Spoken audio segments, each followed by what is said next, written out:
Então o texto diz que Jesus, naquele momento, vai agora trazer a cura para o coração angustiado daqueles discípulos. E como que Jesus faz isso? Revelando para eles os profetas, a palavra, as escrituras, começando por Moisés e por todos os profetas, e provavelmente pelos salmos messiânicos, e por todas as escrituras, os textos bíblicos, diz o texto, que falavam sobre ele mesmo. Eu selecionei aqui apenas alguns textos que eu quero passar para você, mas antes, o William Hendrickson, ele diz assim: não havia justificativa para aquele povo daquela época, uma vez que eles tinham o Antigo Testamento. Eles tinham a Bíblia, o Antigo Testamento. E principalmente eles tinham Jesus no meio deles, por 3 anos, ensinando para eles constantemente, interpretando de forma adequada a palavra de Deus, trazendo os ensinos. Então Jesus mostrava, Jesus ensinava e Jesus vivia na prática a Escritura. Mas eles não creram, eles não viram. Alguns exemplos no Evangelho de João, João 8,56, falando sobre Abraão. Diz assim, Jesus diz assim: olha, Abraão, o pai de vocês, que vocês dizem, olha, Abraão, nosso pai na fé, Abraão, o pai de vocês, alegrou-se por ver o meu dia. Ele viu esse dia e ficou alegre. Depois Jesus cita Moisés: não pensem que eu os acusarei diante do meu Pai. Quem vos acusa é Moisés, os escritos de Moisés, toda a Torá, em quem vocês puseram a sua esperança.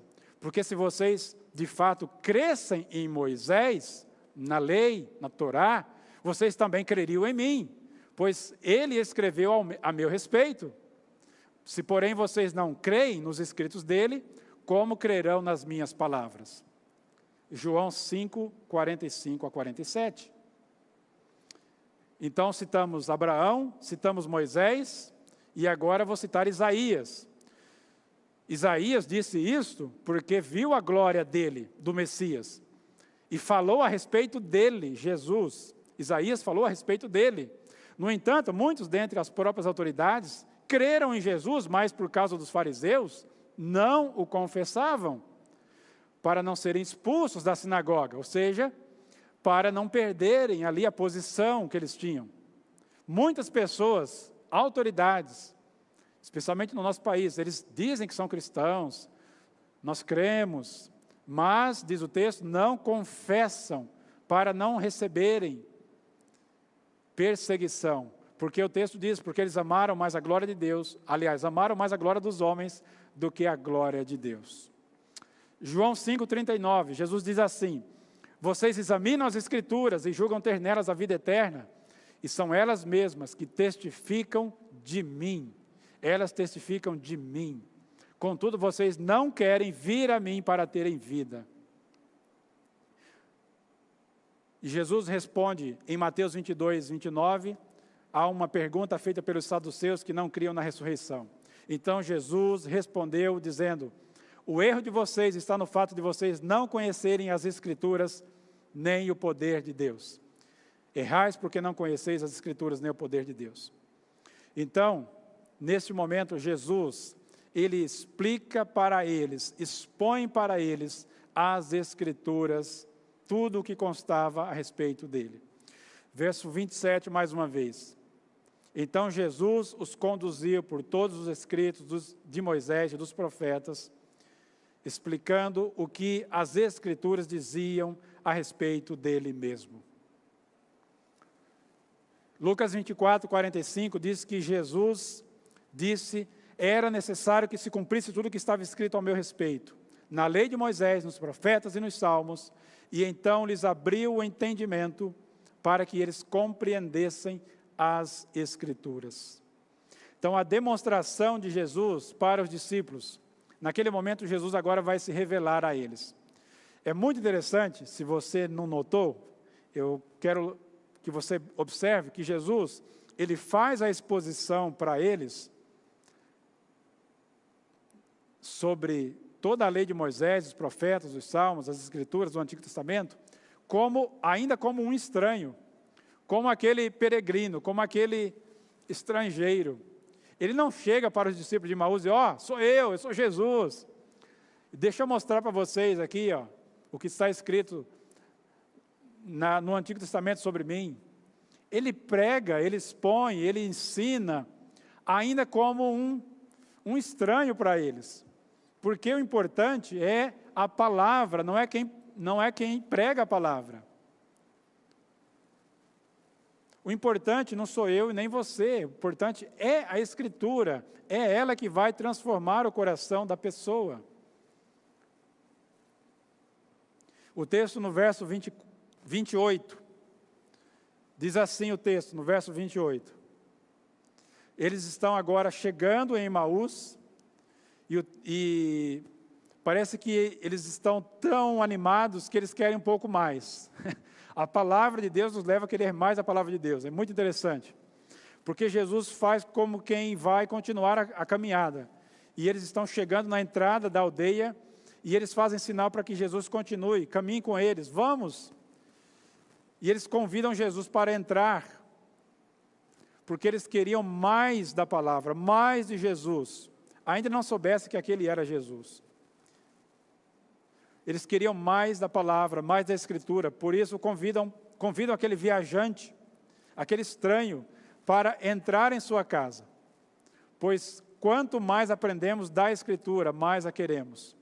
E o texto diz que aí eles entram na casa, eles se sentam, e vai haver ali a cafezinho da tarde, a maneira como eles se alimentam no final da tarde, final do dia, provavelmente ali quase 6 horas da tarde. E então o texto diz assim no versículo 28, e aconteceu que, enquanto eles estavam à mesa, ele, Jesus, que eles não sabem ainda que é Jesus, tomou o pão, o abençoou, depois partiu e deu para eles. E o texto diz, então, naquele momento, os olhos deles se abriram, e eles reconheceram que era Jesus, Cristo vivo, Cristo ressurreto. Mas Jesus desapareceu da presença deles. E então disseram um ao outro, não é verdade que o nosso coração ardia, queimava no nosso peito, quando ele nos falava pelo caminho e quando nos explicava, nos expunha as Escrituras? Irmãos, que coisa maravilhosa, que experiência magnífica aqueles discípulos tiveram. Que privilégio de serem os primeiros a encontrarem o Cristo ressurreto, a terem aquela aula maravilhosa, aquela exposição completa da Bíblia, e terem a presença de Jesus.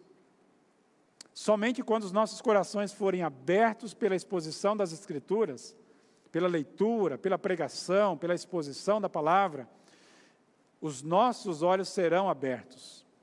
Os nossos corações são abertos pela exposição da Escritura, os nossos olhos são abertos a fim de vermos o Cristo glorificado, ressurreto, e isso nos satisfaz, isso nos dá prazer e deleite. Após reconhecerem o Jesus ressurreto, eles afirmam, agora nós entendemos, agora as coisas estão fazendo sentido na nossa cabeça, agora eles conseguiram entender as Escrituras, a chama do avivamento incendiou seus corações, eles ficaram entusiasmados, literalmente o coração deles queimava por dentro, por causa da palavra de Deus, por causa da pessoa de Cristo, por causa da presença de Cristo, por causa das profecias sobre Cristo, e principalmente por causa do poder de Cristo que estava sobre eles, que seria evidenciado plenamente no dia de Pentecostes. Glória a Deus por isso. Por isso eles dizem, o nosso coração estava ardendo quando Ele nos expunha, quando Ele nos abriu as Escrituras e falou sobre Abraão, sobre o Êxodo, sobre os Salmos, sobre os profetas e assim por diante. O coração deles estava tão aquecido, Eles saíram de Jerusalém a caminho de Emaús tão decepcionados, e agora o coração deles está tão aquecido, a alma deles está em chamas, e a esperança foi reavivada por aquele homem que eles nem sabiam quem era, que lhes expôs as Escrituras com tanta simplicidade, com profundidade, com autoridade. Aquele homem que já não era mais um estranho, que era o próprio Cristo ressurreto. Além do mais, agora, eles sabem que aquilo que as mulheres as mulheres falaram para eles era de fato verdade, que elas estavam certas, que aqueles 2 homens que apareceu para as mulheres eram de fato anjos, e que aquilo que Pedro falou sobre os lençóis de linho também era verdadeiro. Após caminhar 11 quilômetros, eles olham um para o outro e dizem assim: vamos voltar para Jerusalém, para nos encontrarmos com os demais discípulos e relatar tudo aquilo que nós experimentamos. Embora fosse noite, embora estivesse escuro, embora fosse perigoso, embora estivessem cansados, eles não medem esforços. E o texto diz que na mesma hora, no mesmo instante, eles voltaram para Jerusalém. Voltaram para Jerusalém. O verso 33 diz isso. Na mesma hora, voltando-se para Jerusalém, onde acharam reunidos os 11. E os outros com eles, os quais diziam: de fato o Senhor ressuscitou e apareceu para Simão. Então eles começaram a compartilhar a experiência deles também. Virou uma grande celebração. Os discípulos falando sobre o relato das mulheres, Pedro falando da experiência dele, os 2 discípulos falando da experiência que eles tiveram também. Ah, irmãos, que culto, que reunião, que pequeno grupo. O assunto era Cristo ressurreto. Não eram assuntos banais. E o texto diz que naquele mesmo instante, enquanto todos estão reunidos, falando sobre o Cristo ressurreto, o próprio Jesus aparece no meio deles e diz: paz esteja com vocês. Por que a primeira palavra que Jesus diz, quando aparece para todos os discípulos juntos, é paz? Você já parou para pensar nisso? Porque não há mais inimizade entre nós e Deus. Jesus pagou o preço na cruz.